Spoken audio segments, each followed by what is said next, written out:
Ahora sí.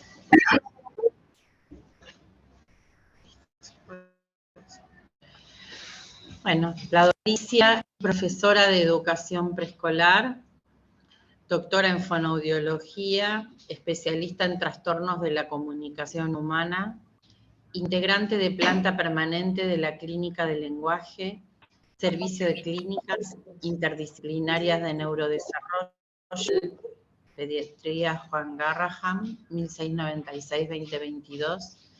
Es docente universitaria de grado y posgrado en UNSA, titular de la Cátedra Terapéutica Lingüística de la carrera de licenciatura en fonoaudiología de UNSA, docente de la Diplomatura en Trastornos del Lenguaje Infantil, Hospital Austral, docente de posgrado del Diploma en Estudios Avanzados en Desarrollo e Intervención Temprana, UNSAM, coautora del libro Enfoque Neurolingüístico en los Trastornos del Lenguaje Infantil, coautora de series de pediatría Hospital Garrahan, El niño con trastornos de neurodesarrollo, coautora de recomendaciones de la Academia Iberoamericana de Neurología Pediátrica, y su actividad profesional la sostiene en el consultorio privado dedicada a la evaluación y terapéutica de niños con trastornos de la comunicación y el lenguaje.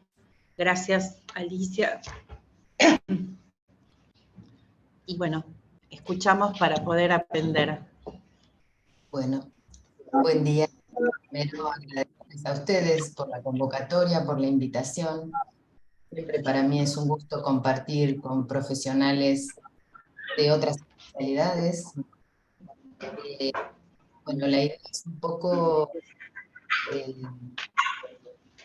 compartir la experiencia de clínica con niños.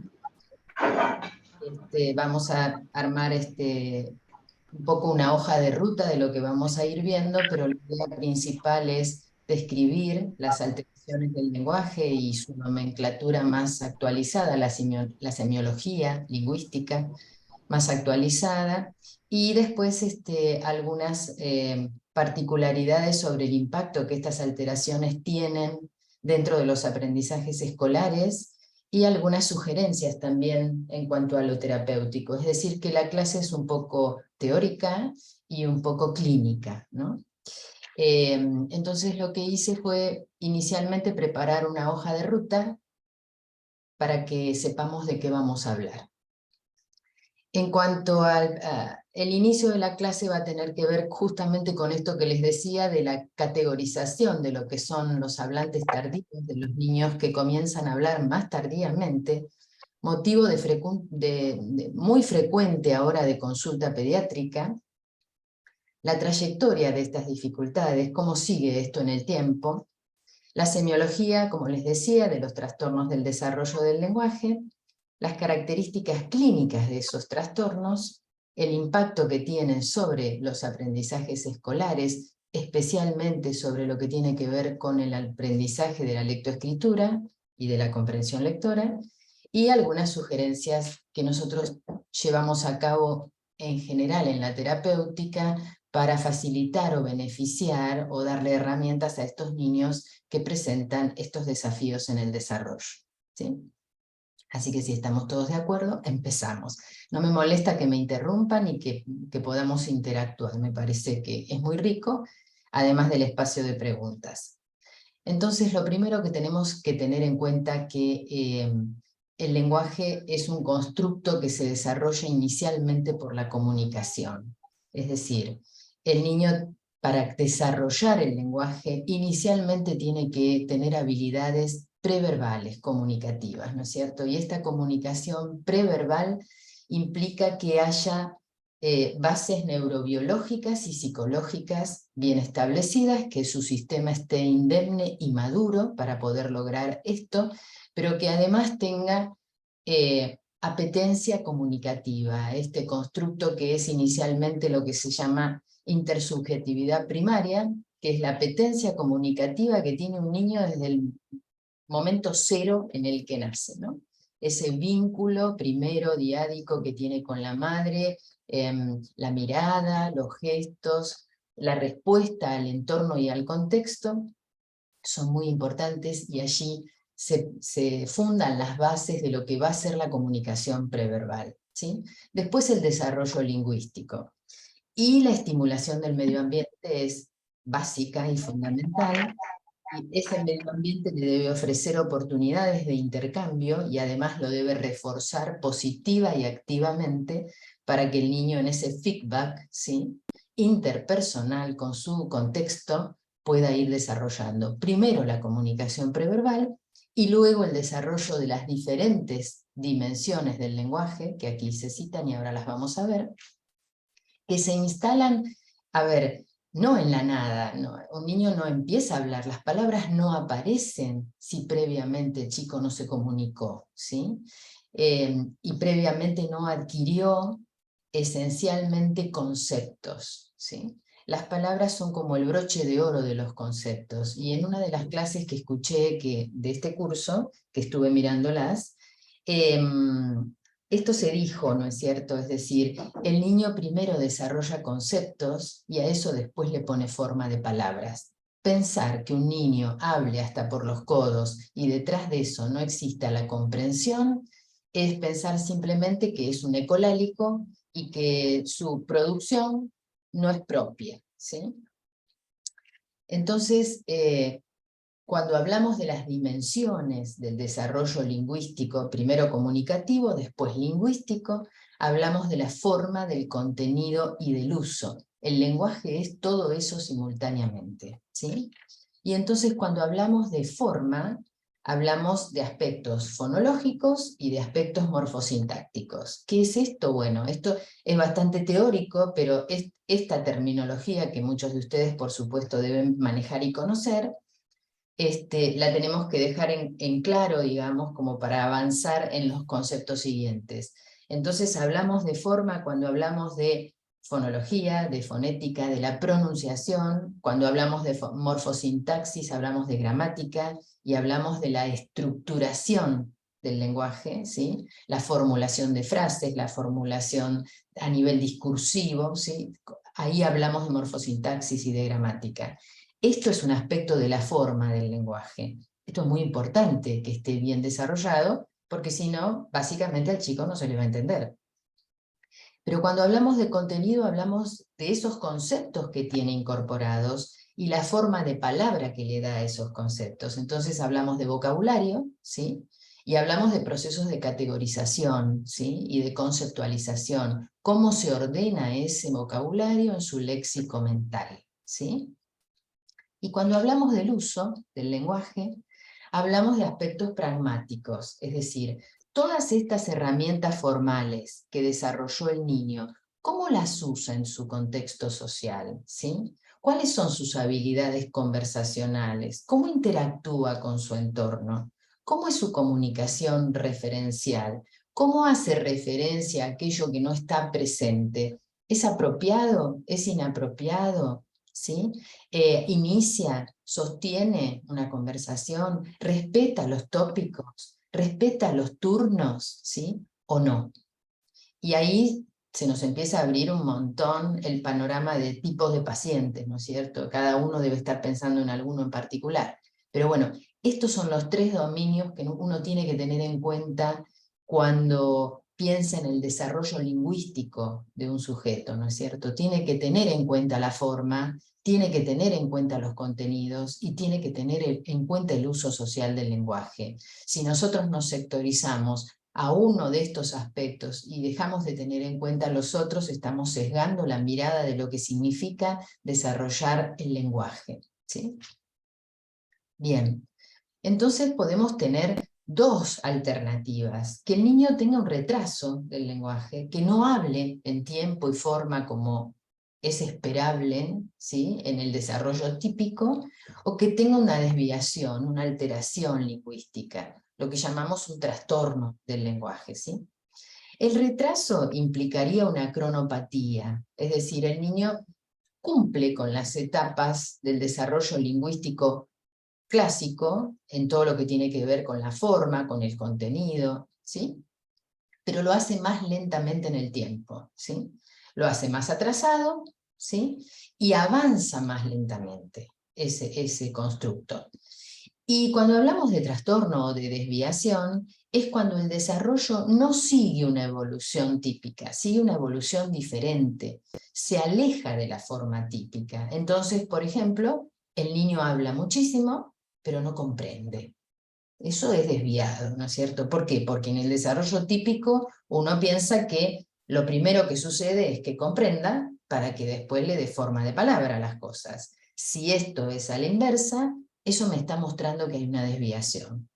O de pronto un niño, desde el punto de vista de la forma, que tiene un montón de sonidos del lenguaje, incluso los sonidos complejos de producir desde el punto de vista fonético-fonológico, y sustituye las vocales, por ejemplo, que son las de más temprana adquisición. Eso es desviado, porque uno espera que primero haya la incorporación de unos sonidos, después la incorporación de otros, etc. Entonces, cada vez que el rumbo del desarrollo pierde una característica de tipicidad, estamos hablando de alteración. También tiene que ver con los tiempos en los que sucede. No es lo mismo un niño de 30 meses que está desarrollando su lenguaje, que cometa algunos o muchos de estas dificultades, que un niño de 5 años. ¿Sí? Bien, entonces, algunos aspectos de lo que tiene que ver el retraso y la desviación. Como decíamos, el retraso es una cronopatía, o sea, va a ser catch-up en el tiempo. En general, este catch-up sucede antes del inicio de los aprendizajes escolares, ¿sí? A los 6 años el niño hace catch-up e incorporó todo lo que tenía que incorporar. En cambio, la desviación o la alteración persiste en el tiempo, lo va a acompañar toda su vida. El trastorno del lenguaje es una condición, y esa condición lo va a acompañar siempre. Por supuesto que la sintomatología clínica de un trastorno del lenguaje cambia y es dinámica de acuerdo al momento en el desarrollo, ¿sí? El grado de afectación del retraso es más leve, el grado de afectación de la alteración es de moderada a severa. Como les dije, la evolución es diferente. Las características del retraso, qué dimensiones se alteran en el retraso, y mayoritariamente la pronunciación, ¿no? La fonología, con mejor comprensión, ¿sí? Mientras que en la desviación, todos los aspectos del lenguaje sufren cierto tipo de alteración, aunque predominantemente sea expresivo, la comprensión también está afectada, y muchas veces aspectos del contenido y del uso social también. ¿Cómo es la respuesta a la terapéutica, no? Bueno, en el retraso la terapéutica hace que el chico mejore más rápidamente, ¿sí? Sobre todo la terapéutica y la intervención centrada en la familia. Y la desviación tiene una mejoría más lenta, más variable, ¿no? Y en cuanto al impacto sobre los aprendizajes escolares, muchos autores citan que el retraso no tiene una repercusión demasiado importante en los aprendizajes escolares, y la desviación sí tiene un impacto sobre los aprendizajes. En este sentido, el retraso se está viendo que también tiene una connotación, en la actualidad se está viendo que también tiene una connotación en cuanto al desempeño lingüístico a largo plazo, ¿sí? ¿Por qué digo en la actualidad? Y bueno, porque se siguieron un montón de pacientes que fueron diagnosticados con retraso y se vio que a muy largo plazo, hablo de pacientes de 17, 20 años, sus habilidades lingüísticas nunca fueron iguales a la de controles que no han tenido retraso, ¿sí? ¿Vamos bien? Sí, muy bien. Bueno, muy bien. Entonces, actualmente no contamos con criterios diagnósticos para hablar de hablantes tardíos, ¿sí? De inicio tardío del lenguaje.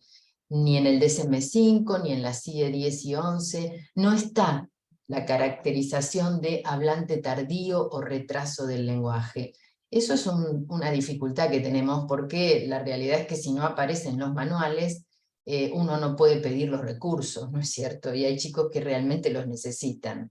Pero bueno, ¿cuándo identificamos un niño con un retraso del lenguaje? Bueno, el niño con retraso del lenguaje se identifica desde los 24 meses, ¿sí? Un niño que a los 24 meses no emite palabras es un niño hablante tardío, ¿sí? Esa caracterización ya está reconocida por toda la bibliografía internacional. La van a encontrar como inicio tardío del lenguaje, como late talkers, si buscan bibliografía inglesa, o late language emergency también. Y los criterios para su detección son que el hablante tardío tiene escaso vocabulario o nada, o una ausencia de lenguaje, y que no puede combinar palabras, no puede combinar dos palabras, ¿sí? Como hace un niño de 24 meses que comienza, o de 18, que comienza diciendo auto papá, papá mamá, ¿sí?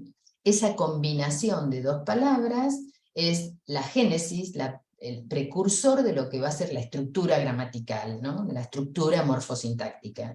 Bueno, el niño de 24 meses que no tiene al menos 50 palabras y frases de al menos 2 palabras, es considerado un hablante tardío. ¿Hasta qué edad? Bueno, hasta los 30 meses, ¿sí? Entre los 24 y los 30 meses, eso se considera desde el punto de vista semiológico hablante tardío, ¿sí? Late talkers, para los ingleses. Y hay escalas como la escala MacArthur, que se administran a los padres, y con percentilos menores a 10 ya se considera que el niño es un hablante tardío. Quiere decir que esto no es una mirada subjetiva del fenómeno solamente. Hay trabajos de investigación realizados con pruebas objetivas, absolutamente objetivas, que determinan en qué momento uno puede categorizar el defecto como un hablante tardío. ¿Todos los chicos de 24 meses tienen 50 palabras? No, todos los chicos no tienen 50 palabras. ¿Eso los convierte en niños que tienen una patología del desarrollo? No, tampoco, no los convierte. Esto es muy heterogéneo, ¿sí? Se toma ese baremo como digamos, como una indicación de que algo está pasando. ¿Qué merece ese niño? Bueno, merece la observación y la mirada de un especialista, ¿sí? Que determine si se espera o se interviene. ¿Y cuál es la determinación para decir, bueno, no, esto viene bien, se espera? Bueno, se mide su comprensión, ¿sí? Se mide su comunicación, ¿sí? Y se mide su producción. Esas 3 cosas son las que más se observan en un niño pequeñito, ¿sí? Cómo comprende, cómo se comunica, qué recursos utiliza frente a la imposibilidad de decir palabras todavía, ¿sí? Y qué expresa, cómo se expresa. ¿Es eficaz con su comunicación? ¿Lo entienden sus padres, pero viene al consultorio y yo también lo entiendo aunque no hable? Eso es básico, ¿sí? Si se comunica muy bien, si auditivamente no le pasa nada, ojo, necesitamos un sensorio habilitado absolutamente en los primeros inicios del desarrollo lingüístico. Si no le pasa nada sensitivamente, si se comunica bien, si comprende bien, ¿sí? Y si neurológicamente no tiene nada, ni genéticamente demostrado que este retraso tenga una connotación neurobiológica diferente, ¿sí? Entonces hablamos de un hablante tardío. O sea, no tiene que pasar ninguna de esas cosas, y entonces yo puedo hablar de un hablante tardío, ¿sí? Bien.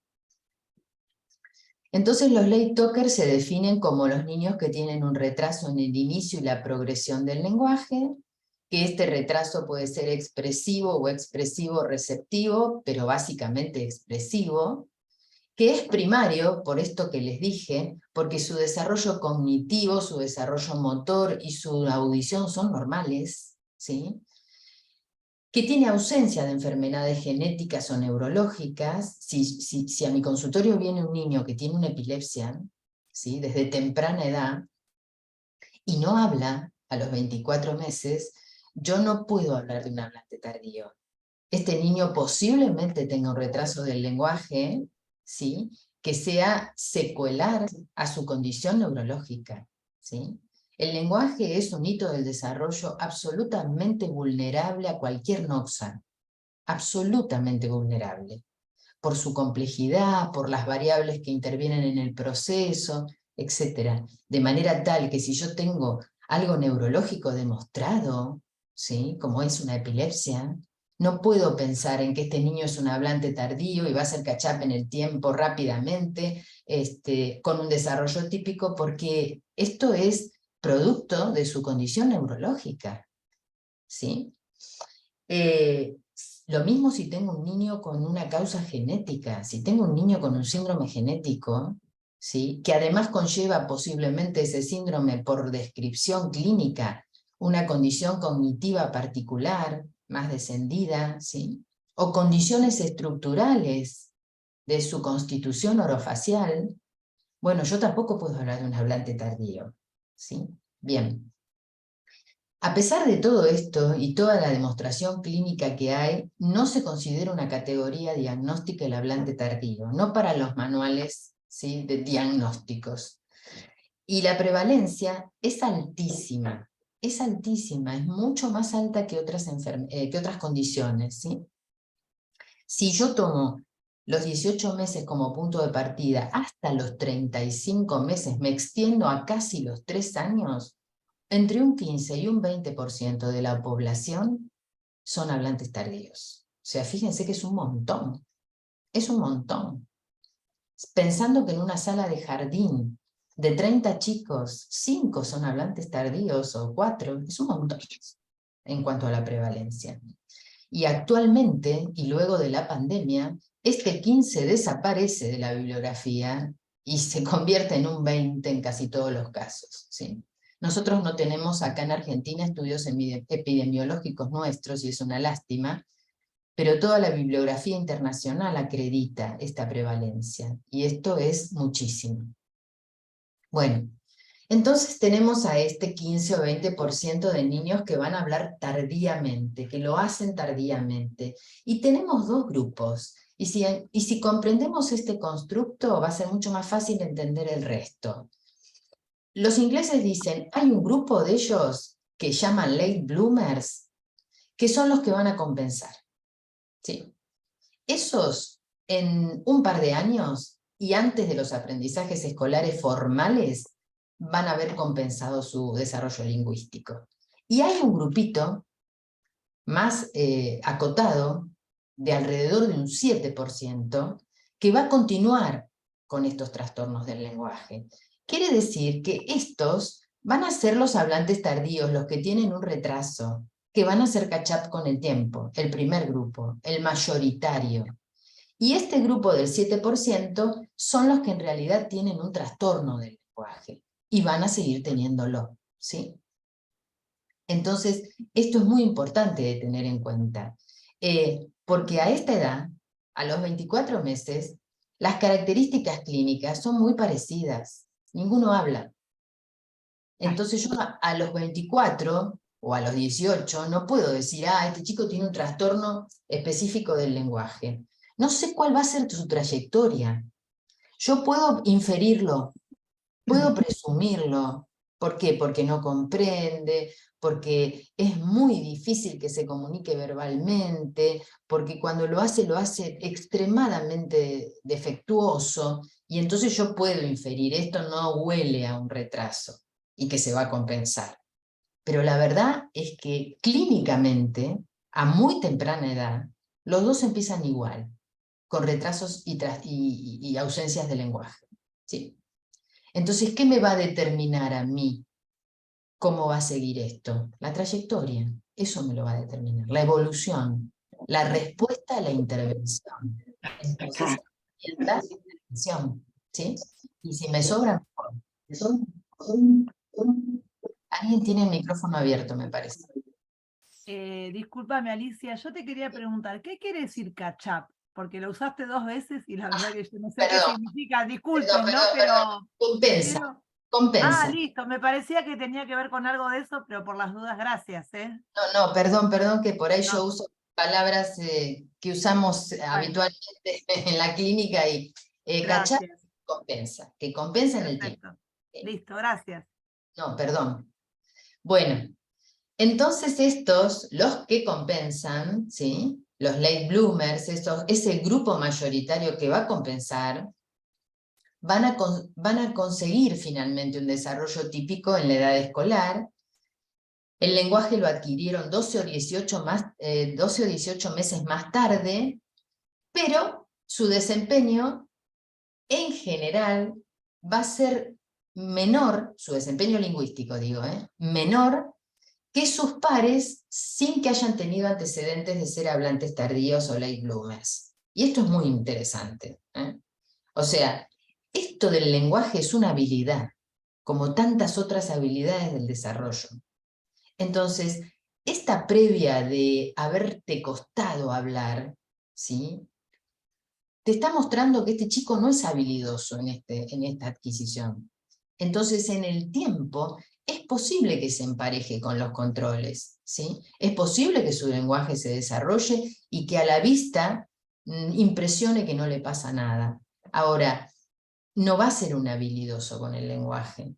Y si frente a una demanda muy importante o frente a una demanda muy compleja, es posible que muestre que le cuesta esto del lenguaje. ¿Se entiende eso? O sea, se compensa, obtiene puntuaciones medias, pero no es un habilidoso con el lenguaje. ¿Sí? Bien. Hay trabajos que muestran esto, creo que no lo puse acá, pero me parece que está más adelante. Hay trabajos de seguimiento que han hecho por ejemplo, hay un trabajo muy interesante en inglés que hizo seguimiento con jóvenes de 17 años que tenían una historia de haber sido hablantes tardíos y los sometieron a pruebas lingüísticas,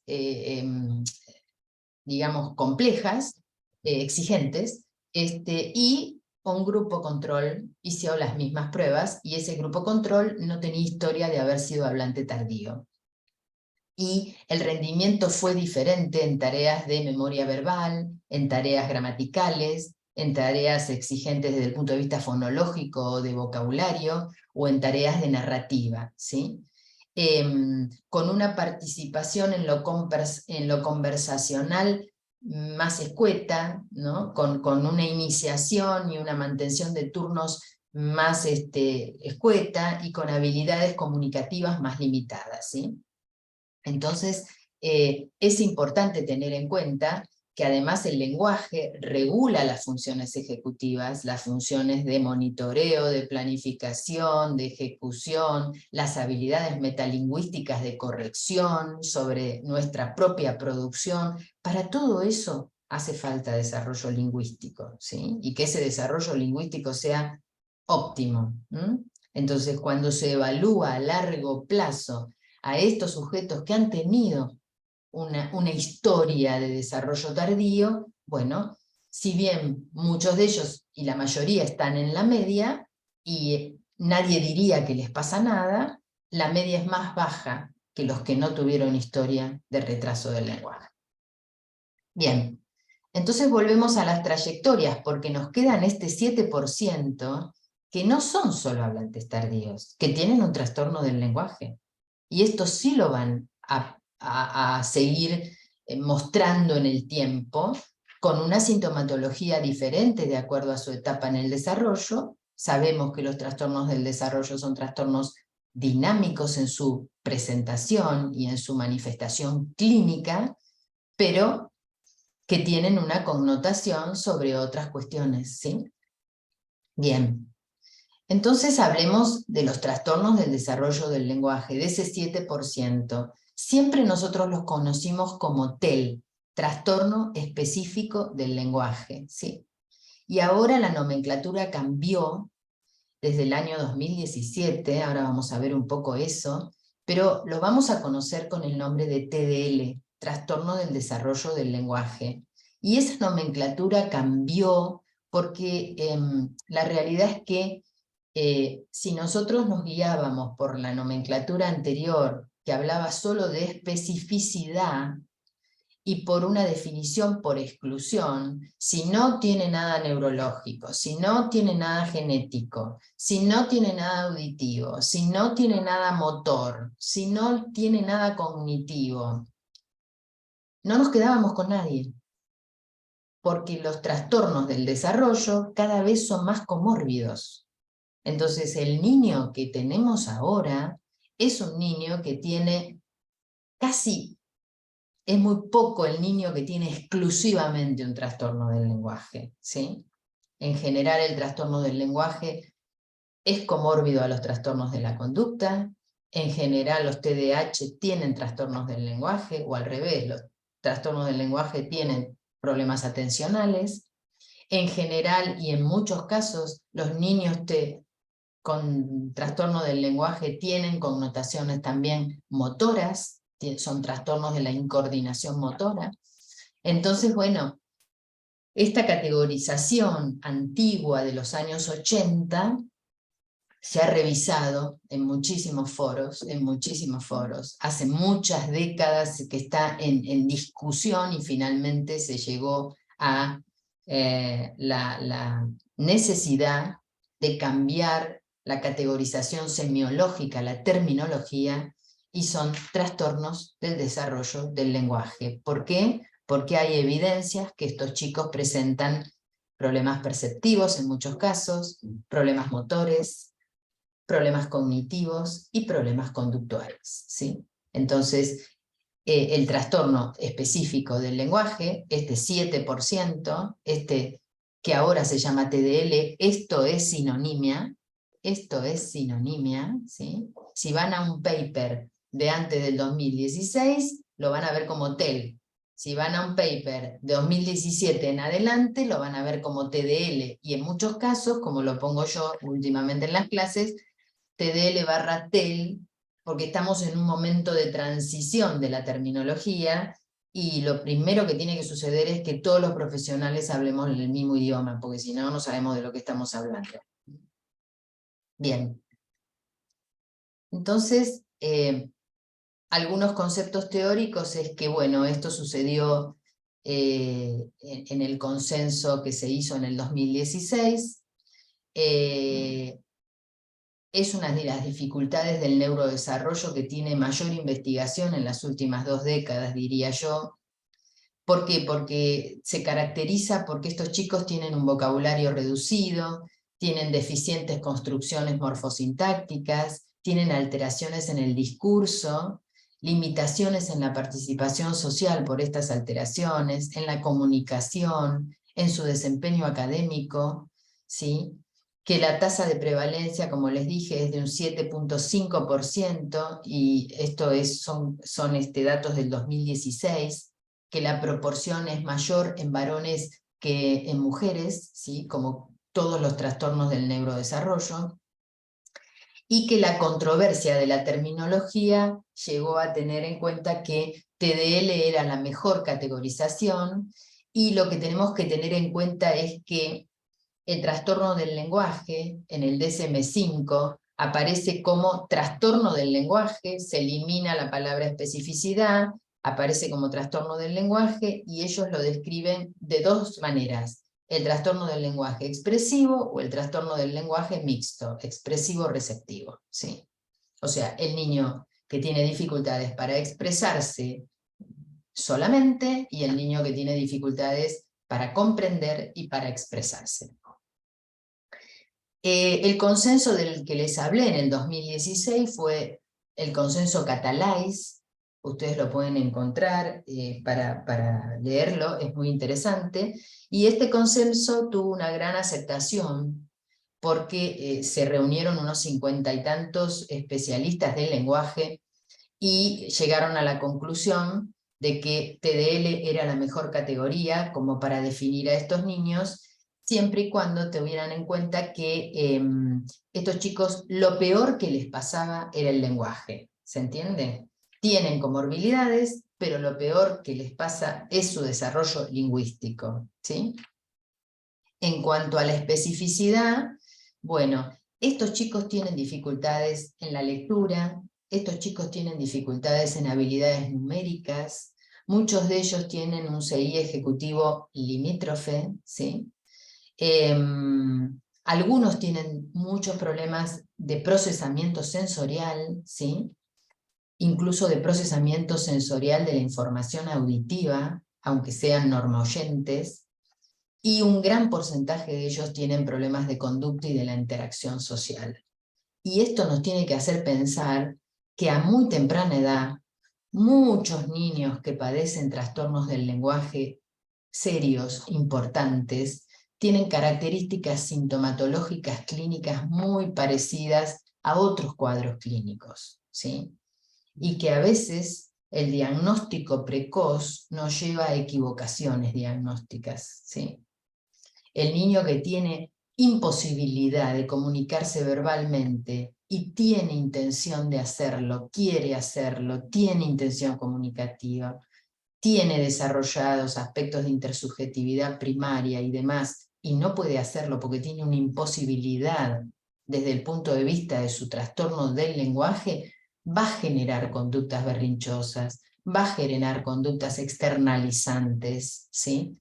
Va a ser muy corporal, va a ser disperso, ¿sí? Sobre todo si no comprende.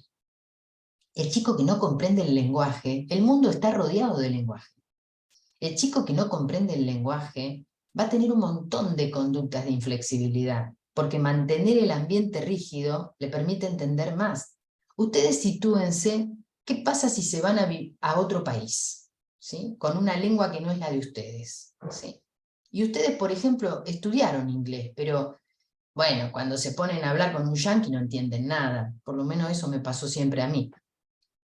Y bueno, ¿ustedes qué buscan para comprender un poco mejor? Ustedes buscan signos, cosas visuales, ¿no?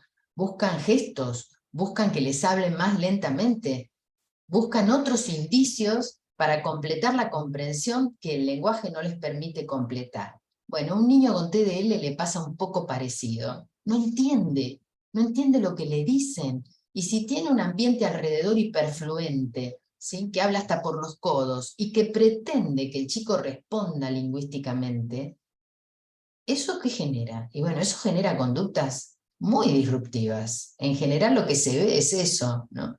Que el chico tiene conductas muy externalizantes, o a la inversa, muy internalizantes.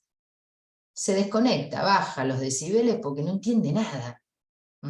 Entonces, esto nos tiene que hacer pensar muy bien en los diagnósticos clínicos y en los diagnósticos diferenciales a temprana edad, ¿sí? Son muy importantes, pero es muy importante la intervención y la trayectoria, ¿sí?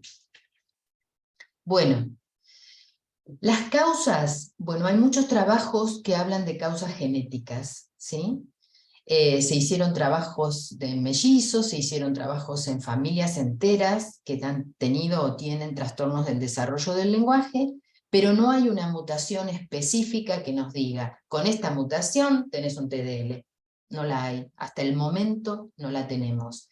Y neurobiológicamente tampoco hay un biomarcador que establezca, a pesar de que hay regiones en resonancias que se han descrito regiones o proporciones de materia gris del cerebro diferente en los niños que tienen trastornos del lenguaje. Todavía no hay un biomarcador que nos diga, este niño va a tener un trastorno del lenguaje. Y bueno, las comorbilidades más frecuentes son el TDAH y la dislexia, con un rango de frecuencia muy alta, y bueno, algunos autores hablan de niños con diagnóstico de autismo, ¿sí? No lo nombré hasta este momento, pero bueno, ustedes lo están pensando. Y en general, el niño que tiene la condición de TEA primaria, lo que puede tener es comórbido asociado a un trastorno del lenguaje. Pero el niño TEA es TEA, no es TDL, ¿sí? Es un niño TEA con un trastorno del lenguaje. Hay un grupo de niños con trastornos del espectro autista que tienen comórbidamente trastorno del lenguaje, pero no es condición. No es condición. Lo que sí es condición es que tengan dificultades en el ámbito del uso social del lenguaje. Eso lo tienen todos los niños con trastornos del espectro, como un trastorno primario de la comunicación, pero no específicamente deberían tener dificultades en la forma o en el contenido. Hay niños con trastornos del espectro autista que tienen buenas capacidades cognitivas, muy buenas capacidades cognitivas, y desarrollan un lenguaje, hasta les diría, exquisito. Posiblemente inapropiado para los que tienen el lenguaje más exquisito, pero bueno, eso tiene que ver con el uso social. Bien. Bueno, entonces, los chicos que tienen TDL tienen problemas en la fonología, en la sintaxis, en la morfología, en aspectos semánticos, en el acceso a las palabras, cómo ellos encuentran las palabras en su léxico. Muchos de ellos tienen dificultades pragmáticas no primarias, secundarias a su condición lingüística. Si yo no soy habilidoso para hablar, pragmáticamente, conversacionalmente, tampoco voy a ser habilidoso. Pero esto es secundario a mi condición lingüística, no es primario. ¿Se entiende? Voy a ser inhábil en el discurso. Es posible que no pueda narrar un cuento, ¿sí? Y es posible que me cueste comprender la secuencia de un cuento también, ¿sí? Bien. Y este es el consenso Catalyze. Y ustedes dirán, uy, qué bolonqui, ¿no? Este esquema. Pero es muy fácil y después de todo lo que hablamos, les va a quedar, creo, bastante claro cómo están categorizados los trastornos del lenguaje. Y no es todo lo mismo. Es muy importante entender que no es todo lo mismo. Fíjense, cuando hablamos de TDL, hablamos de este grupito naranja clarito o rosadito, ¿sí? Porque tienen problemas en la sintaxis, en la morfología, en el acceso al léxico, lo que acabo de decirles, ¿sí? Estos son los TDL, el 7%, ¿sí? Los que están en naranja, más oscuro, más fuerte, son los trastornos del lenguaje asociados a otra condición biomédica, ¿sí? Es decir, ¿quiénes están acá? Y bueno, si yo tengo un niño con un síndrome de Down, ese niño va a tener un trastorno del lenguaje, pero está asociado a su condición biomédica, no es un trastorno específico del lenguaje, ¿sí? Si yo tengo un niño acá con una epilepsia, lo mismo, lo que les conté antes, es un niño que tiene una condición de trastorno del lenguaje asociada a una condición biomédica, ¿sí? Entonces aquí no están los específicos, pero se llaman trastorno del lenguaje, y sí, lo tengo que atender, tiene un trastorno del lenguaje, pero por una condición biomédica comprobable, ¿sí? Y después todos estos amarillos son los que tienen trastornos en el habla, no en el lenguaje. ¿Qué diferencia hay? Bueno, estos, por ejemplo, pueden tener una disartria. Hablan horrible, no se les entiende nada, muy distorsionado. ¿Cuál es el ejemplo más característico? Una parálisis cerebral. Un niño con una parálisis cerebral espástica o flácida, lo contrario, va a tener dificultades en el habla, pero a lo mejor en su cabeza tiene un lenguaje recontra bien estructurado, ¿sí? Y comprende perfecto, pero cuando habla no se le entiende nada. Otro paciente puede ser un dispráxico verbal, ¿sí? Que no tiene afectada la musculatura del habla, pero que el patrón, el programa motor para ejecutar esa musculatura es defectuoso. Tiene una dificultad neurológica que hace que tenga una dispraxia verbal. Habla horrible también. O el niño que tiene trastorno de la articulación. La famosa dislalia, ¿se acuerdan? El rotacismo, el que no puede pronunciar la R, pero tiene un lenguaje perfecto, está acá, en un trastorno de los sonidos del habla, en un trastorno de la articulación. O el niño que tiene un déficit de la estructura orofacial. El ejemplo, un fisurado. Un niño con una fisura de paladar. Un niño con un labio leporino. Va a hablar mal, sí, pero es el habla lo que tiene afectado. Ahora, ojo, si ese niño tiene una fisura de paladar, un labio leporino, como consecuencia de un síndrome genético, con una cognición con características de discapacidad intelectual, bueno, yo no puedo decir solamente que tiene un trastorno de los sonidos del habla. Tiene un trastorno de los sonidos del habla y un trastorno del lenguaje asociado a su condición genética, ¿verdad? Pero lo que no puedo decir es que es un TDL. No tiene un trastorno específico del lenguaje. Tiene de todo. Tienen el habla, tienen el lenguaje, pero no es específico, ¿sí? Después están los trastornos de la voz, que tienen que ver con las cuerdas vocales, los trastornos de la fluidez, la tartamudez, que tiene que ver con el habla y no con el lenguaje, y la falta de familiaridad con la lengua del ambiente, y esto es bastante común en los chicos ahora inmigrantes o emigrantes, que se van a vivir a otro país a temprana edad, que están adquiriendo la lengua materna y son expuestos a una lengua, a una segunda o a una tercera lengua que tiene una fonética absolutamente distinta, y pasan por un periodo de transición en el que hacen como una mixtura entre las dos lenguas, y si no tienen dificultades lingüísticas, las van a adquirir a las dos, no van a tener problemas. Pero a veces hay un periodo en el que se superponen y por ahí te tiran una palabra en inglés y dos en castellano, o mezclan, porque bueno, es la condición, ¿no? El lenguaje es un aprendizaje por imitación, básicamente. Entonces, puede suceder que haya un periodo de confusión, pero rápidamente eso, en los que tienen indemnidad en su sistema, se soluciona y aprenden las dos lenguas, ¿sí? Bien, entonces este es el consenso Catalyze. ¿Se entiende o es mucho lío? Bueno, me hacen así, alguien me hace así, entonces quiere decir que seguimos. Bueno, muy bien. ¿Por qué decimos el TDL? El TDL es TDL porque el impacto de sus problemas impacta sobre su funcionamiento y sobre su participación, ¿sí? Porque puede tener la presencia o la ausencia de otros trastornos, y porque tiene una trayectoria este problema del lenguaje, tiene una trayectoria. Al principio no va a hablar, o lo va a hacer tardíamente, después va a pronunciar mal, después le va a costar aprender a leer, después le va a costar a comprender lo que leyó, ¿sí? Y esa trayectoria es la trayectoria de un TDL, ¿sí? Bueno, ¿cuáles son las categorías diagnósticas de TDL? Bueno, hay dos, y las vamos a hacer sencillas. Está el fonológico sintáctico y está el léxico sintáctico. ¿Qué diferencia hay? Esto es sintomatología clínica, ¿eh? ¿Cómo lo definimos? El fonológico sintáctico, que es el más común de los TDL, es el que pronuncia mal y arma mal la frase, para hacerlo sencillo, ¿no? Es el agramático, ¿no? Este que habla a lo indio, y además pronuncia mal. Y el léxico sintáctico no, pronuncia bien.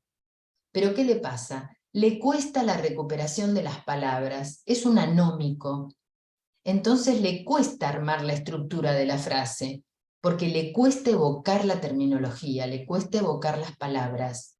Son niños que tienen muchas dificultades para incorporar vocabulario nuevo, para acceder rápidamente a ese vocabulario, y es muy importante que uno tenga en cuenta que el lenguaje, para ser eficaz, es veloz. Tiene que ser veloz, ¿sí? Nosotros hablamos entre unas 150 y 200 palabras por minuto. Y el chico que tiene dificultades para procesar esa información, le cuesta horrores decodificar eso, ¿sí? Lo mismo para producirlo. Entonces, el lenguaje de estos niños es muy difícil en cuanto a la velocidad de evocación, ¿no? De la terminología. Bien. Entonces decíamos que el léxico para estos chicos suele ser un problema, ya lo dijimos, y que también suele ser un problema la fonología. Los niños con TDL entonces tienen tres problemas. Con la fonología tienen varios problemas, pero básicamente, para resumir, tienen problemas con la fonología, tienen problemas con la comprensión oral y el uso de estructuras gramaticales, y tienen problemas con el vocabulario, con el léxico, para incorporarlo, para evocarlo, para archivarlo de manera ordenada. Nosotros tenemos un léxico mental archivado por categorías. Si yo cada vez que voy a buscar una palabra tengo que rastrear la palabra porque mis categorías están desordenadas, eso es un caos. Voy a tardar 3 veces más. Y entonces la palabra no me va a salir y no la voy a encontrar. O va a ser imprecisa. O voy a dar circunloquios. Bueno, voy a tener muletillas, porque no encuentro la palabra justa en el momento justo. ¿sí?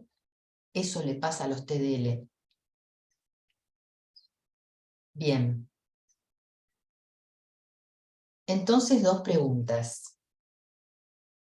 ¿Qué impacto tienen estas alteraciones en los aprendizajes escolares? ¿Y en qué dominios se van a hacer más visibles? ¿Sí? Y el impacto es bastante característico, y si yo pienso en las habilidades, las primeras características que nosotros debemos tener en cuenta es que el niño pueda alfabetizarse, ¿no? Es lo primero que tiene que suceder en sus aprendizajes formales.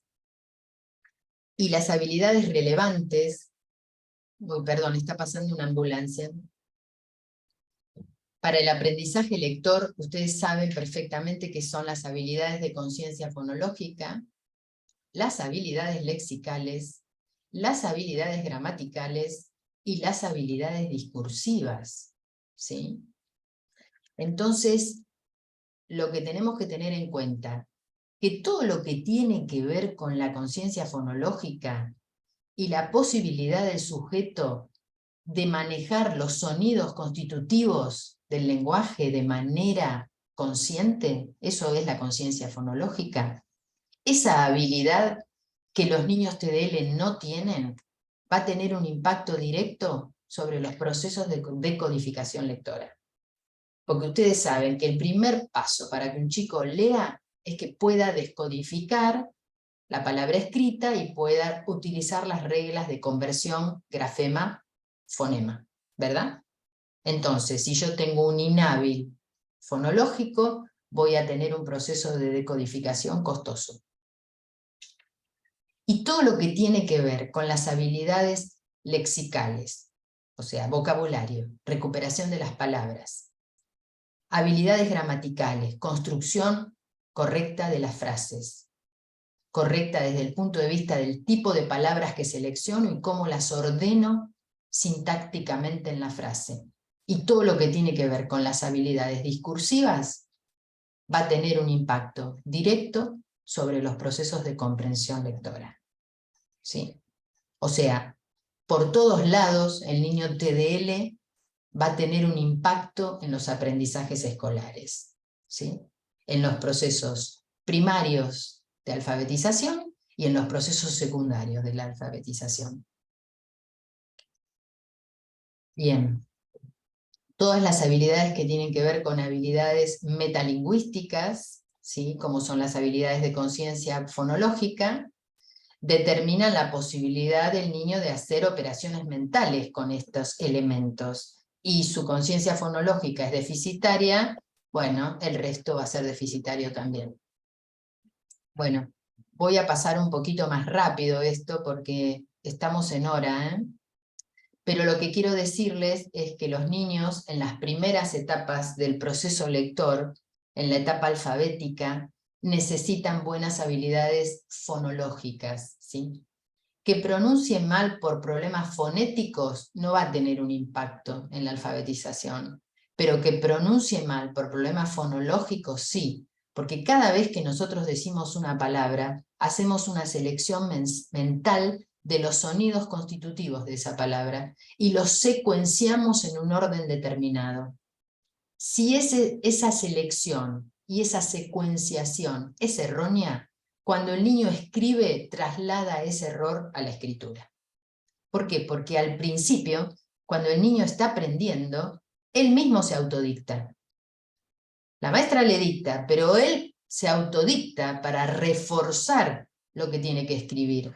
Y en ese autodictado procesa la información mal, selecciona mal los sonidos y los traslada. Entonces, el trastorno fonológico se traslada a la lectoescritura.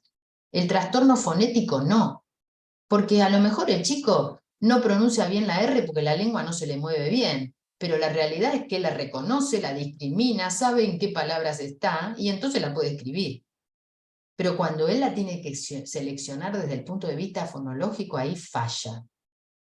Digamos que yo a los papás les pongo este ejemplo, que la diferencia entre un trastorno fonético y un trastorno fonológico es como el pianista, ¿vieron? Si yo quiero que mi hijo sea un eximio pianista, y le masajeo la mano nada más, no va a ser un eximio pianista porque nadie le enseñó a leer la partitura.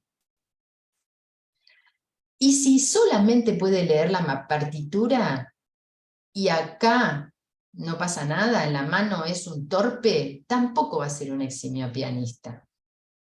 La partitura es el lenguaje, ¿sí? Son procesos cognitivos. Es la fonología, son procesos mentales. Y la mano del pianista son procesos fonéticos. Es la musculatura orofacial, es el efector. Necesitamos las dos cosas, los procesos mentales y los procesos motores de efector, ¿sí? Pero para que tenga un impacto en la lectoescritura, lo que falla son los procesos mentales, no el efector. ¿Se entiende o es difícil? Bien. Entonces, estos chicos tienen alteraciones expresivas, limitaciones comprensivas o ambos dominios de afectación, ¿sí? Es una población heterogénea. Nosotros podemos clasificarlos en diferentes grupos. ¿Me quieren decir algo? No sé. Sí, Alicia, si te querés extender un poco más, no hay problema, ¿eh? Bueno, me fui de hora, no me di cuenta. Que ya estábamos. Decime cuánto tiempo tengo.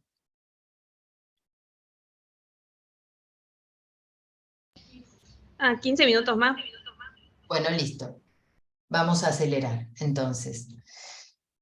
Esto ya lo vimos, pero además dijimos que los niños TDL tenían problemas en lo que es el discurso narrativo.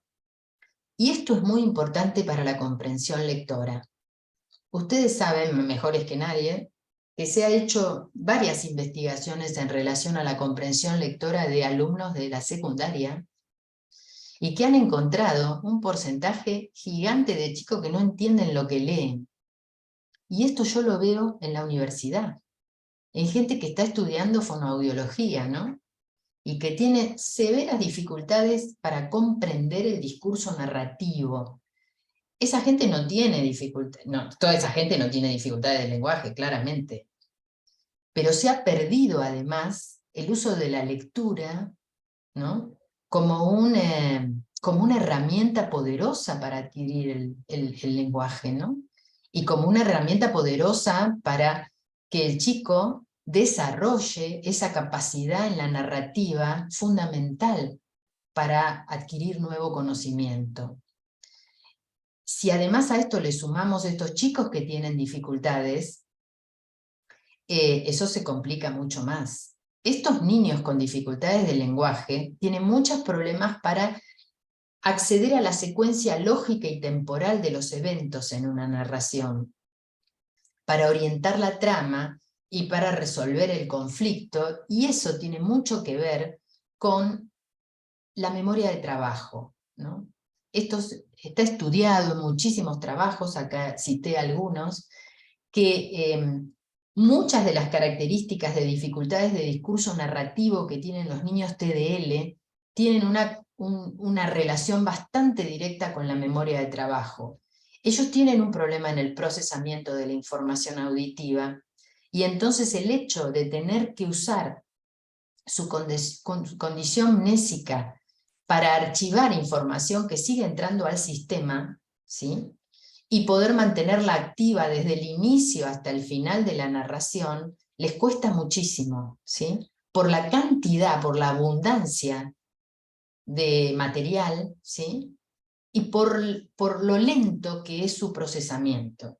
Entonces pierden la info y eso hace que no puedan comprender la secuencia de la narrativa. Si a eso le sumamos que hay parte del discurso narrativo que no es explícito, no está dicho, sino que está en la intención del autor, les cuesta muchísimo la situación de realizar inferencias en relación al texto, de comprender más allá de lo que están leyendo. Son bastante literales, ¿sí? Entonces, todo aquello que sea un texto narrativo más complejo, les cuesta mucho más. Miren, es muy común que un niño que ha tenido dificultades del lenguaje en su primera infancia, y a los 8 o 10 años pareciera que las superaron y le damos el alta, venga un par de años después, porque los padres dicen, no sé qué le pasa ahora. Resulta que le dan de estudiar 4 páginas y es estar todo el día, porque es imposible. Le pasa lo mismo. Le pasa lo mismo en otro momento de su desarrollo, ¿sí?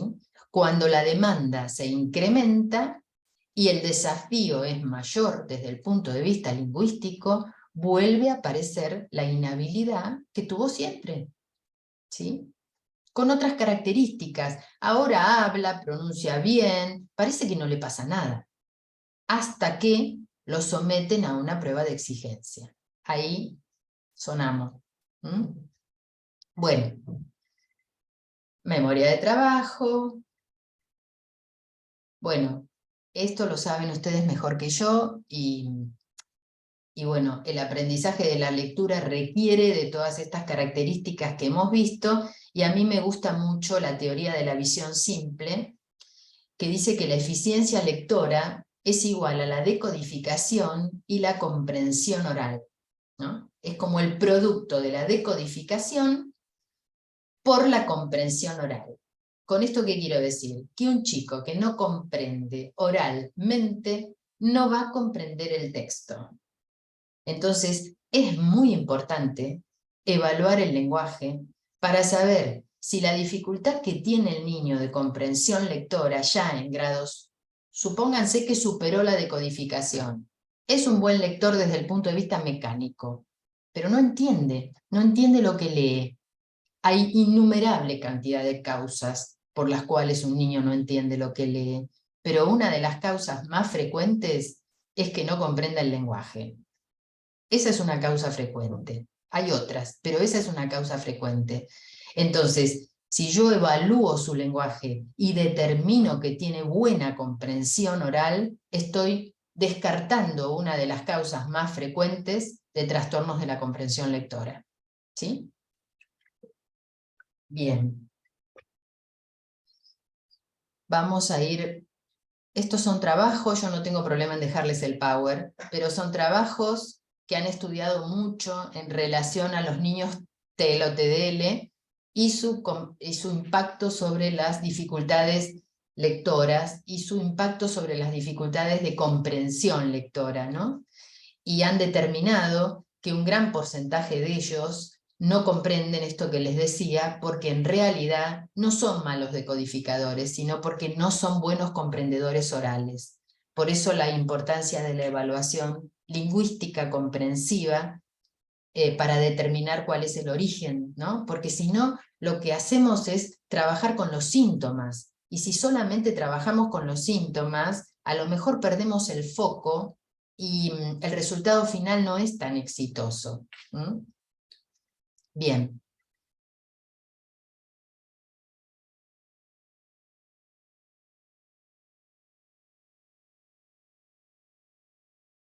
Acá la pregunta es, ¿qué pasa con los hablantes tardíos en su trayectoria? Y lo que les cité es un trabajo que quiero dejarles, que es este, que les mencioné al principio. Estos chicos de 17 años que fueron evaluados por Leslie Rescorla. Leslie Rescorla es una autora que habla muchísimo sobre hablantes tardíos, es una especialista en el tema, y ella hizo un trabajo longitudinal de seguimiento. Y estos pacientes que tenían la historia de ser hablantes tardíos entre los 24 y los 31 meses de edad, dieron resultados muy significativos en la media, pero en la media más baja que sus controles que no tenían esa historia, en tareas de memoria, en tareas de memoria verbal, por supuesto, en tareas de memoria lógica, en tareas de fluidez en la escritura y en tareas sintácticas sobre todo, ¿sí? Entonces es un trabajo muy, muy interesante de leer porque que adolescentes de 17 años todavía puntúen más bajo en las pruebas y conversacionalmente ellos pasan como si nunca les pasara nada, ¿no? Algunos autores dicen que los niños que han tenido trastornos del lenguaje no podrían ser capaces de decodificar, por ejemplo, un texto legal. ¿Sí? Fíjense, ¿no?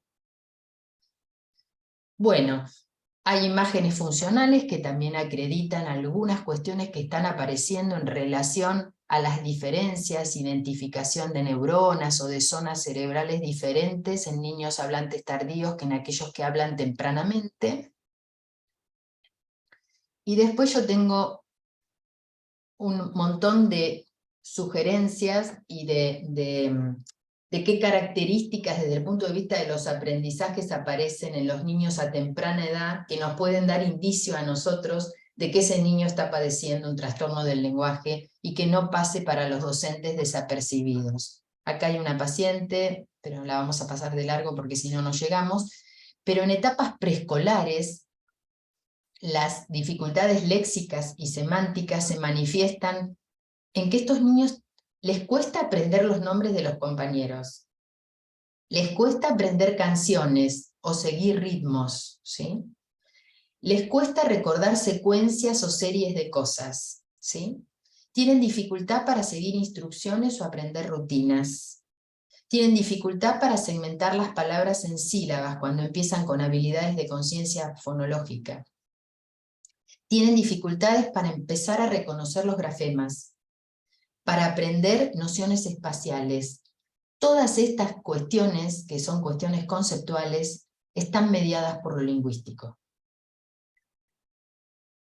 En los primeros años de la escolaridad tienen dificultades para recordar el alfabeto, cambian el orden de las letras o de las sílabas en las palabras, omiten o añaden letras, confunden letras simétricas, ¿sí?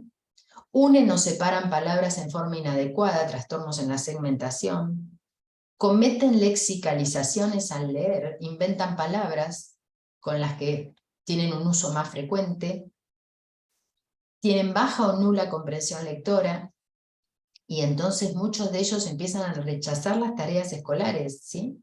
Es clásico el chico que empieza con dolor de panza, con que se pelea con los compañeros, y en realidad lo que le pasa es que no accede, le cuesta horrores acceder a la información que le están dando. El otro día un pacientito mío que tiene un trastorno del lenguaje importantísimo, tenía o sea, él está recién en el reconocimiento grafémico, ¿sí? Y le habían dado para escribir oraciones. Primer grado estoy hablando, ¿eh? Estaba pobre, no daba pie con bola. Le miro el cuaderno y era indescifrable lo que había escrito. Pero bueno, también esta aproximación a la lectoescritura con un modelo, ¿sí?, más de tipo psicogenético global, para estos niños es tremendo, no pegan una, ¿sí?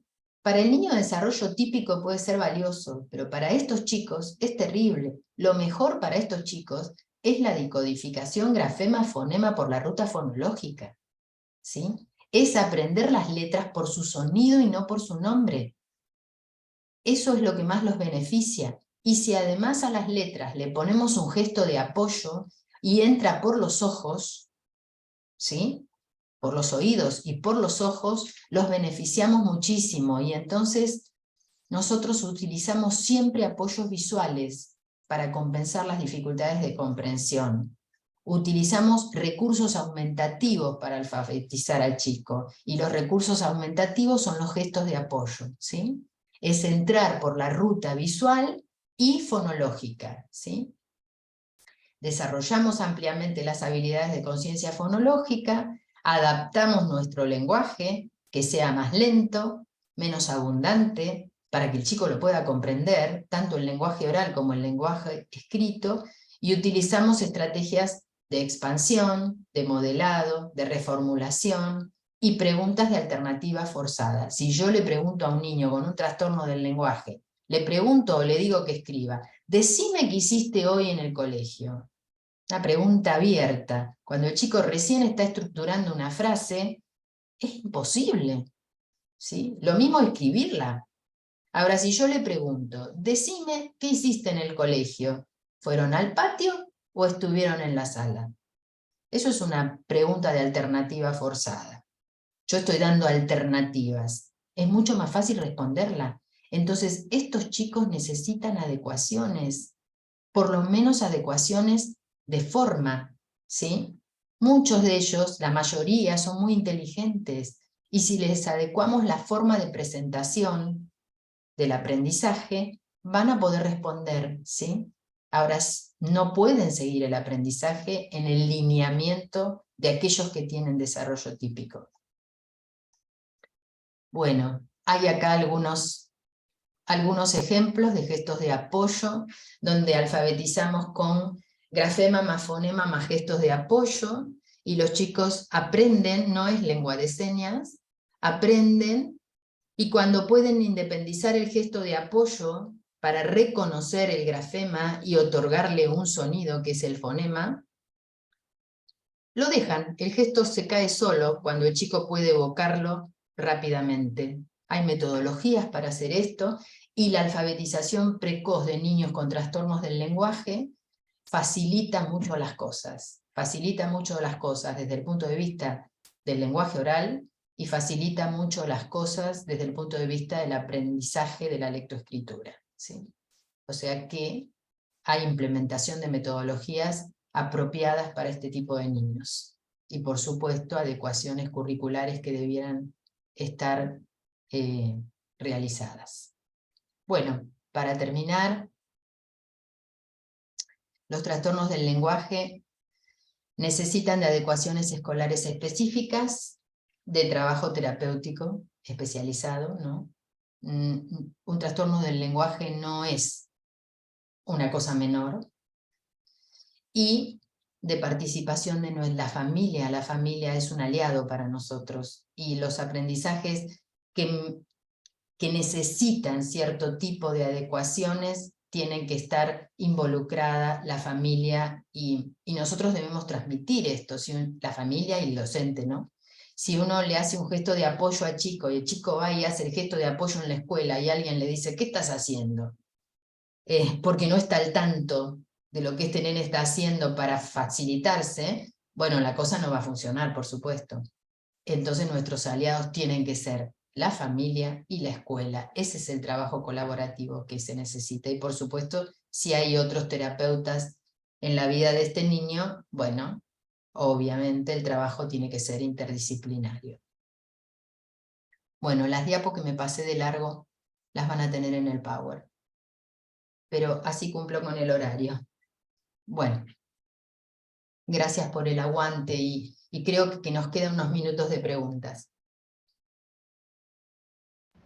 Sí, ahora abrimos un espacio para quienes quieran preguntar o hacer comentarios.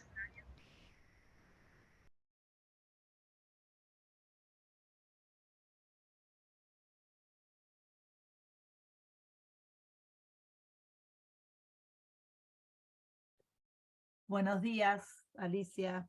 Hola. Hola, mi nombre es Virna. Bueno, agradecerte la claridad de tu exposición, digamos, toda la complejidad de por ahí de lo que fue tu presentación, y la simpleza que nos permitió, ¿no es cierto?, comprender claramente los conceptos. Y nada, me quedé pensando en algo que vos dijiste, que el lenguaje para ser eficaz tiene que ser veloz, ¿no? ¿Y qué pasa al contrario, digo, con esos niños que, digamos, que hablan demasiado y que no pueden como acotarse, ¿no?, y ajustarse a los tiempos, a los ritmos, y que, digamos, comienzan con una idea y después empiezan a abrir y no pueden cerrar, ¿no? Digamos, lo que sería lo contrario de la limitación del lenguaje. Claro. Es muy amplio por ahí la pregunta. Por ahí, no, por ahí yo me expresé mal. Mm. No es que tiene que ser veloz, es veloz. El lenguaje es veloz, per se, ¿cierto? Ahora, esa velocidad, para la persona que es avesada para hablar, es lo más común, ¿no? Y uno no tiene por qué irse por las ramas. Puede ser veloz y ser apropiado, ¿no es cierto? Y tener claridad en su discurso. Eso implica, desde el punto de vista cognitivo, llevar un orden mental de lo que uno va a decir, ¿sí? Una secuencia lógica de los eventos, y una presentación lógica de esos eventos y esas acciones. Y eso no le pasa a un niño que tiene un trastorno del lenguaje. La hiperfluencia, que es a veces el modelo comunicativo de muchas personas, ser hiperfluentes, que habla hasta por los codos, y que cuando vos lo escuchás decís, ¿pero qué me quiso decir? Sí, Da vuelta en redondo y no termina la idea nunca, ¿no? Da vuelta en redondo. Bueno, eso es una característica del que superó a lo mejor sus inhabilidades lingüísticas en otro momento de su desarrollo, pero cuando tiene que ser eficaz con el lenguaje, no lo es. Da vuelta en redondo y no dice nada. Muchas veces sucede con el que tiene trastornos pragmáticos de la comunicación. Usa mal el lenguaje. Tiene la herramienta, tiene todo lo que tiene que ver con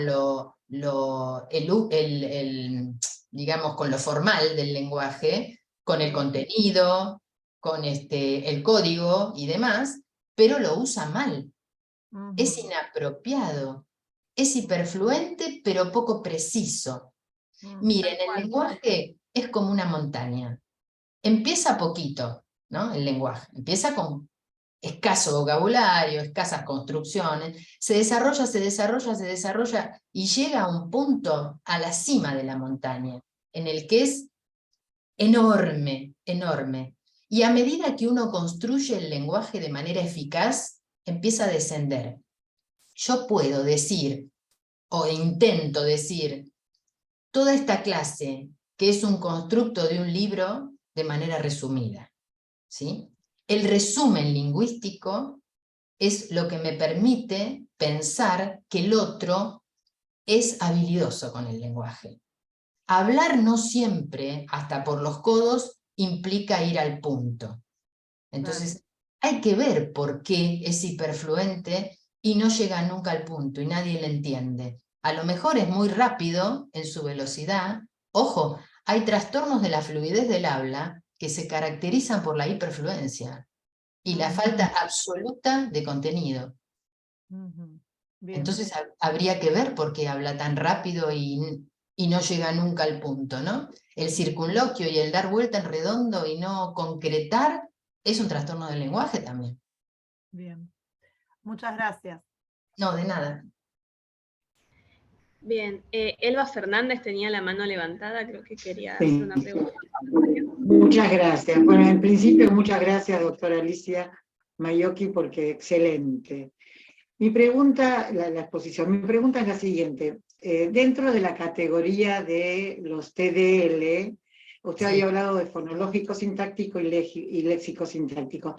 Nos llegan a veces como psicopedagogas muchos niños con trastorno semántico pragmático como TDL, como la antigua clasificación, creo yo. ¿Es así? ¿Está bien? Es así, es una antigua clasificación. El trastorno semántico pragmático salió de la categoría de TDL y ahora para el DSM-5 el semántico pragmático se llamaría trastorno de la comunicación social. Sí, entiendo. Y le agradezco un montón, me aclara eso. También recibimos niños con estos trastornos, llamados trastornos, o sea, mal diagnosticados según la clasificación, pero también mal diagnosticados porque con la confusión de trastornos semánticos pragmáticos que los vemos y están diagnosticados con TEA. Y uno observa después de analizar la intención comunicativa y demás, que hay un trastorno muy importante en el lenguaje, sin ser un trastorno del espectro autista. Eso lo vemos mucho. Es muy difícil la frontera. La frontera es difícil. Y por eso la categoría semántico-pragmático salió de la categoría de trastorno específico del lenguaje, porque tenía muchos puntos en común con el trastorno pragmático del TEA. ¿Cuál es lo que nosotros llegamos a la conclusión, y hay trabajos también que lo acreditan, que la diferencia sintomatológica sustancial entre un niño TEA de buenas habilidades lingüísticas, pero dispragmático, por supuesto, y un niño con trastorno de la comunicación social, el punto de inflexión son los intereses estereotipados y restrictivos. ¿Sí? Que el niño TEA los tiene, y el niño con trastorno pragmático desde el punto de vista lingüístico no debiera tenerlos. Ese es el punto como de inflexión, ¿sí? Es una enorme bolsa, el semántico pragmático era una enorme bolsa de gato donde se metían diagnósticos de todo tipo, eran semántico pragmático. ¿Pero por qué? Porque el niño TEA tiene dificultades comprensivas, ¿sí? Y tiene siempre dificultades pragmáticas. Y el niño con trastorno de la comunicación social también tiene dificultades pragmáticas y también tiene dificultades semánticas. ¿Sabes por qué?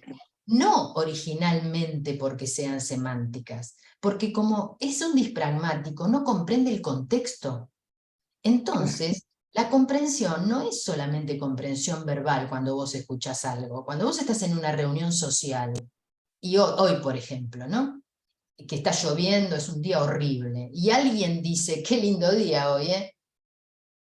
Si vos comprendés textualmente el lenguaje, si comprendés literalmente el lenguaje, decís, este hombre está equivocado. Si comprendés el contexto, ¿sí? Decís, esto es una ironía. Entonces, lo que le pasa al semántico pragmático, y le pasa al TEA también, comprende muy literalmente las cosas. Entonces, se confunde la sintomatología clínica desde el punto de vista pragmático. Pero, ya te digo, la característica sintomatológica que los define son los intereses estereotipados y restrictivos, más que nada. Bueno, muchísimas gracias, muy clara. Gracias. Bueno, espero haberte respondido. Eso es para un curso entero, pero bueno. Bien, Alicia, ahí hay como varios comentarios en el chat. Ahora te los leo, pero hay una pregunta que pregunta Romina Fernández, si puede el trastorno del desarrollo del lenguaje derivarse en dislexia y cómo diferenciarlos. Bueno, el trastorno del desarrollo del lenguaje tiene una comorbilidad bastante frecuente con dislexia o con trastorno, bueno, ustedes ahora lo nomenclan de otra manera, ¿no? Trastorno específico del aprendizaje lector o de trastorno específico del aprendizaje. Sobre todo los niños que tienen dificultades desde el punto de vista fonológico, ¿no? Los fonológicos sintácticos, es factible que tengan comorbilidad con dislexia, ¿sí? Por esto mismo que habíamos estado viendo. Hay una comorbilidad de alrededor de un 50% de TDL y dislexia. ¿Cómo comorbilidad? ¿Y cómo lo diferenciás? Y bueno, ese chico que no accede a la lectoescritura, habiendo estado expuesto por lo menos 2 años a la lectoescritura y no accede. Pero ¿qué pasa? Cuando nosotros tenemos un TDL que tomamos de chiquito, lo empezamos a alfabetizar tempranamente. Y si lo alfabetizamos con un modelo visual y no con un modelo global, el niño se puede alfabetizar más rápidamente. Al disléxico, al que tiene comorbilidad con disléxica, le va a costar mucho más, por supuesto, pero finalmente se va a terminar alfabetizando. ¿Sí? Pero la realidad es que hay como un 50% de TDL con dislexia. De hecho, la característica justamente que definió el Catalyze es que uno en un diagnóstico puede poner niño con TDL más dislexia. Y antes, si tenía dislexia no era TDL, pero ahora es una comorbilidad. Alicia, hola, buenos días. Hola, buen día. Sumando un poquito lo que usted estaba mencionando, nosotros trabajamos en la salud pública de Bahía Blanca, y nos llegan muchos niños de primer grado que tienen dificultades en la alfabetización. Ese es el motivo, ¿no?, de consulta. Cuando empezamos a indagar un poco, en un hospital de acá de la ciudad se hacen controles de los 30 meses, la unidad fonoaudiológica, en salud pública también, y se les da el alta. La mayoría tienen hablante tardío en la libreta sanitaria, ¿no?, como anotado. Se les da el alta a los 5 años, por la cantidad de demanda y por, digamos, de esa metodología que utilizan, y después nos llegan a nosotros a la consulta de psicopedagogía con dificultades en la alfabetización. Cuando empezamos a indagar un poco, vemos que no reconoce, digamos, hay una cuestión en la conciencia fonológica, ¿no? Distinguir los sonidos de las letras y demás. Y un instrumento que nos ayudó un montón es la utilización de los gestos, que trabajaron las chicas de fono, entonces los volvemos a retomar, los trabajamos con las familias, es muy difícil que lo trabajen en la escuela, pero bueno, por lo menos hacerlos partícipes de que estos gestos sí se utilizan y que ayudan mucho más al momento de la escritura. Porque Los gestos son el sonido mágicos. no, pero con el gesto, con lo visual, Los ayuda un gestos montón. Los gestos son un recurso mágico, les diría, mágico. Y además el chico lo asume como una cosa muy natural, te diría, natural. Vos no tenés que estar, mirame, mirame. No, no, no, no. Vos gestuás el grafema simultáneamente cuando se lo estás diciendo en el contexto de que lo está aprendiendo, ¿no? Y el chico rápidamente empieza a gestuar, ¿sí? Yo lo he hecho con chicos con discapacidad intelectual moderada, ¿sí? Moderada, con síndromes genéticos, y se alfabetizan, se alfabetizan. Después, a ver, estoy diciendo que no es, o sea, no es la panacea, ¿no? O sea, al chico se alfabetiza, llega a la decodificación, después su nivel cognitivo le va a permitir limitadamente la comprensión, la estructuración del texto, etcétera, etcétera, etcétera. Pero decodificar, les aseguro que el gesto sumado al grafema y al fonema, todo simultáneamente, les habilita. A ver, si uno le otorga a un niño con dificultades la herramienta de estar alfabetizado, la pucha, le estás cambiando el curso de su evolución, ¿no? Porque y hay papás que, por ejemplo, te dicen, ay, pero si él va al primer grado y ya sabe leer, esto sabe leer, pero le pasa un montón de otras cosas. Entonces, que sepa leer va a ser una herramienta poderosa para poder insertarse mejor, no pasa nada, ¿sí? Incluso algunos leen muchísimo mejor de lo que hablan. Leen mejor de lo que hablan. La lectura es una cosa que te da previsibilidad. El texto, la palabra escrita ordena la secuencia sonora de una manera correcta, y el chico siguiendo esa secuencia sonora, que además le da un tiempo porque está escrita, le permite un mayor orden de la secuencia sonora de la palabra constitutiva que él no puede decir oralmente.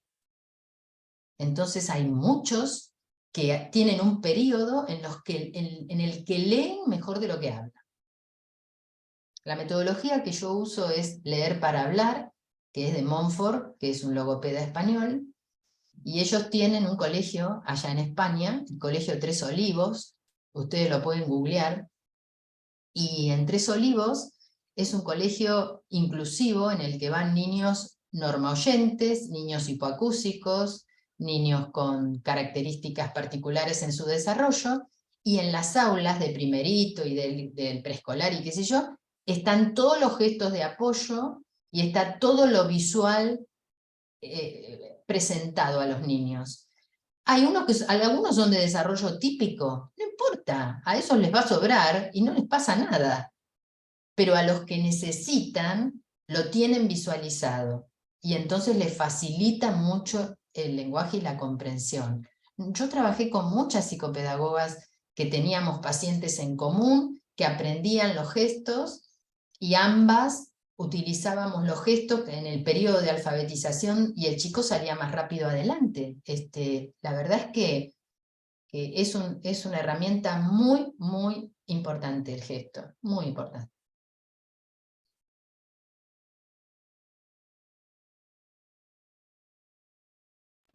Gracias, Carla, por tu comentario. Buen día. Quería hacer un comentario chiquito también en relación a lo que decía recién la compañera, que por ahí Alicia dijo bastante en relación a la importancia de trabajar con las familias y el cole, y por ahí a mí me llegan muchas circunstancias de docentes o espacios escolares, donde por ahí aparece mucho como este diagnóstico previo, y le digo diagnóstico porque está como tan instalado a veces en los niños cuando llegan a nuestra consulta, que a veces es muy difícil, ¿no? Como correrse de eso. Vos decías, el retraso, como que después se puede compensar, creo que habías usado esa palabra, y a veces yo tengo chicos por ahí de 11 años que los papás me siguen diciendo como, no, lo que pasa es que él tiene retraso del lenguaje, y por ahí vos lo ves ya compensado, por ahí esto que vos decías, ¿no? Con una habilidad del lenguaje como quizás no tan en lo que uno espera a veces en los 11 años, pero como ya está tan instalado ese diagnóstico en la familia y en el colegio, está re bueno esto de los gestos y de todo lo que también se pueda acompañar desde lo escolar para, yo creo que achicar un poco esa brecha de todos los... A mí me llegan últimamente como que es sorprendente, y lo sigo escuchando en todas las clases, como, chicos, pero quiero dar este ejemplo porque me lo dieron el otro día, me preguntan sobre un nene, yo no trabajo actualmente en escuelas, pero y con docentes en otros ámbitos, y me preguntaban por un nene, y nada, yo por ahí no veía como particularidades. Igual le dije, igual lo estoy viendo 5 minutos en su situación de sala, y en un momento se me ocurre preguntarle como hace cuánto está acá. No había cumplido una semana el niño en sala, y era su primera vez en sala, y si bien tenía 5 años, nunca había compartido un espacio grupal, y tenía como una situación familiar compleja para que ese lenguaje quizás se empiece a desarrollar. Pero ya era como, bueno, pero decinos el diagnóstico, pero me decían, no habla, no se comunica, no sé qué. Y yo lo vi un nene que yo o sea, con sonidos, nada, hacíamos como ruidos de la moto, y los repetía, y los compartía, y miraba a sus compañeros y me decía cosas, y yo estuve literalmente 5 minutos. Entonces me parece que esto que mencionaba Carla, de que a veces es complejo trasladarlo a la escuela, creo que es un paso re importante para los chicos también. Yo creo que nosotros tenemos, entre todas las grietas que tenemos, ¿no? Mejor ni hablar, hay un enorme vacío entre salud y educación, ¿no? En otros países del mundo, salud y educación están absolutamente de la mano en relación a cómo abordan los trastornos del neurodesarrollo. Y entonces eso habilita y facilita mucho las cosas, ¿no? Yo hace 3 semanas que estoy tratando de hablar con una escuela de un paciente que atiendo, lo intenté vía mail, lo intenté telefónicamente. Hay una enorme distancia entre lo que es salud y educación, pero porque la estructura está armada así. Entonces depende de las voluntades de personas individuales que se comprometan con el paciente, que digan, bueno, yo voy a hablar con esta docente, yo me voy a ir a la escuela a enseñarle los gestos. Yo he enseñado gestos en escuelas, porque me han abierto la puerta, y venía el docente, recuerdo una en particular, que vino el director, y me miraba haciendo los gestos, y me decía, pero qué interesante esto. Y yo le decía, ¿sabes qué pasa? Que fulanito los va a hacer acá, y ustedes tienen que saber que lo que él está haciendo es un recurso aumentativo que él está utilizando, que cuando no lo necesite no lo va a utilizar más, pero eso vos se lo tenés que explicar a la gente, porque no lo sabe. Pero esa relación inexistente entre lo que tiene que ver con docencia y lo que tiene que ver con salud, debería no existir. Eso facilitaría muchísimo las cosas, para los diagnósticos, para los seguimientos y para el trabajo conjunto. El chico está un montón de horas en el colegio, y en tu consultorio está apenas, con suerte, 2 veces por semana, 1 hora, ¿sí? Y después las otras horas está en la casa. Entonces hay que concebir que es imposible que vos en ese lapso de tiempo puedas lograr si no tenés el apoyo del ámbito escolar y del ámbito familiar. Es imposible. Es tu función y es tu rol terapéutico también instruir en lo que vos sabés o tenés expertise a aquellos que acompañan al niño, ¿no? Pero bueno, es a veces bastante difícil, es como remar en dulce de leche, ¿viste? Porque tiene que cambiar como la estructura, tiene que cambiar la estructura. Nosotros hemos dado muchísimos cursos a docentes, a inspectores, qué sé yo, a un montón de gente que hacía docencia. Y por ahí a mí me acerca más esto porque soy docente, primariamente soy docente. Entonces entiendo un poco lo que es el desarrollo típico y en eso me basé después en ver aquellos que no lo tenían, ¿no? Y es difícil por ahí para alguien que solo hace salud bajar al ámbito educativo también, ¿no? Pero me parece que sería la conjunción perfecta. De hecho, funciona en muchos lugares del mundo de esa manera.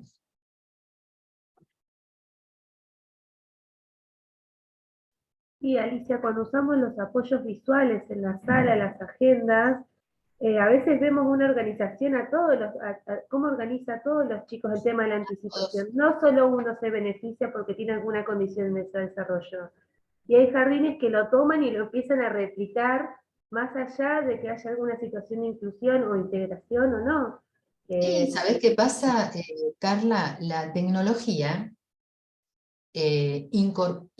instaló en el desarrollo temprano, a mi juicio, esto es personal, pero la tecnología abusiva instaló un poco la inmediatez, ¿no? Esto es el estímulo a la respuesta inmediata, el estímulo a la respuesta inmediata. Y muchos chicos tienen muchas dificultades conductuales que tienen que ver con la inmediatez, ¿sí? Entonces, si vos podés anticiparle, y la anticipación visual es una herramienta también poderosa, el chico baja los decibeles, porque entendió lo que va a suceder. Este nivel de ansiedad y de inmediatez que tiene, baja sencillamente con una agenda visual que le muestre qué va a pasar. ¿Sí? Acá se mezclan un montón de variables, ¿no? Un montón de variables contextuales, medioambientales, instancias de todo tipo, que todos conocemos. Pero mira, tan sencillo, cuando yo evalúo a un chico, lo primero que hago si veo que su conducta, ya lo observo un poquito, ¿no? A ver qué pasa. Y lo primero que hago es armarle una agenda visual. Mira, vamos a hacer esto, después vamos a hacer esto, todo con imágenes, ¿eh? Después vamos a hacer esto, después, después flecha, te vas a tu casa. O después flecha, vamos a tener una caja de helada que es la caja del premio y después te vas a tu casa. Pero cuando hagamos esto, tráeme el fibrón más grande que lo tachamos, ya lo hicimos, chau, te vas. Ya lo hicimos, listo, vamos a lo otro. Y vamos a hacer esto. Y está esperando el fibrón para tachar lo que ya hizo. Eso es anticipación. Eso baja los decibeles. El chico anticipa, comprende la situación y entonces se hace mucho más llevadera. Son herramientas conductuales, ¿sí?, que se están usando cada vez más porque cada vez el desafío conductual de los chicos es mayor. Es mayor. Miren, yo hace 40 años que hago esto y nunca me pasó lo que me pasa ahora en el consultorio. Que me desarmen el consultorio en 10 minutos, encuentro pero todo dado vuelta, aún lo que está dentro de los placares, lo que está escondido y demás, y no sé, a la hora y media viene otro y tengo que otra vez reestructurar. No me pasó nunca esto.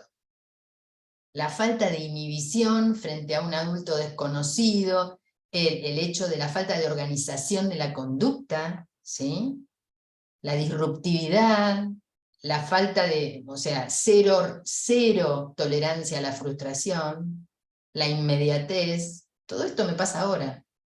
A veces, antes había algunos chicos así con esas características, ahora son la mayoría. No sé, supongo que a ustedes les debe pasar lo mismo. Bueno, estamos en sintonía entonces. Bueno, Alicia, muchísimas gracias. Tenemos que ir cerrando por el tema del horario, pero muy, muy clara la clase. Ahí también te dejaron varios comentarios agradeciendo y felicitándote por la clase si los querés leer. Y bueno, te agradecemos un montón por participar. Bueno, muchísimas gracias a ustedes. Ha sido un gusto y bueno, seguimos en contacto en cualquier momento. Cualquier duda, acá tienen mi mail. Y después combinamos para que te pase el Power, ¿te parece? No sé. Dale, Ay, dale, sí. perfecto. Y lo pasamos por el mail del curso. Bueno, cómo no. Bueno, buen día, que sigan todas muy Muchas bien. gracias, doctora. Muy buena reflexión. Gracias. Gracias al equipo del Muchas CESAC. gracias. Gracias, buen día. Hermoso encuentro. Gracias.